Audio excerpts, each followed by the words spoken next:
tisteach na fís an Ceardaíocht de chlór na Gaeilge riste. Tás an gur ar 17 na iontach agus Somália.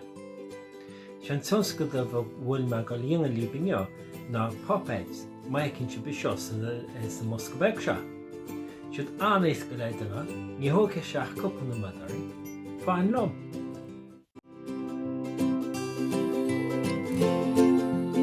Le na Puipéad sa dionga, tastó na hábhar seo web. Tastó glú, tastó clétaí, líróidí codáis nó pom-poms, súla bréige, agus glantóirí Puipéad.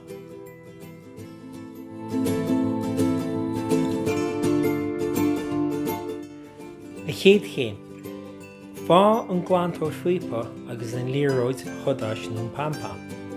Tá muid go an glantóir Puipéad a chuid timpeall an líróid chodáis, agus tá muid go a chas ar a chéile maicinn si sin. Nis a sin fáiscí go maith ar an líróid chodáis agus ní se go le corú. Inis, fá an súl bhréige grámáin i tá mise gúsáidzinge agus chur péireach go ar thosaach stói an líróid chodáis nó ar éidan an líróid chodáis ar sin. Agus sin éanais sin a chéad chéim críochnaí againn.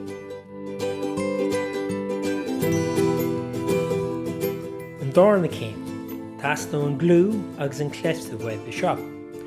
Go rud beag glú ar an gléite agus tá muid go le chuir wastos ar mhór chuigeann an líróid chodáis nó an pom-pom. Maicinn sin an cléite ar mhór. Inis, tá muid go an glantóir Puipéad a chur timpeall ar de bhéad mar seo, anas go bhhainó se ar de bhéad agus go mbeidh an Puipéad in an glúiseacht le de bhéad. Maicinn sin se cásta. Nis sin í chéad Puipéad dintagaí, má sib.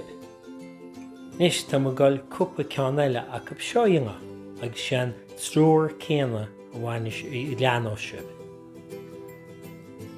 Rinne me cúpla ceann eile nó dhé sin.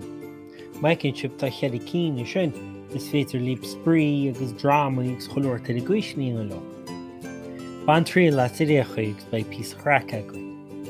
Tásúnam gur hainge an tionscnamh seo líbinne, bhfuil ag isteach ar riste marach le ceann eile. Slán go fóill.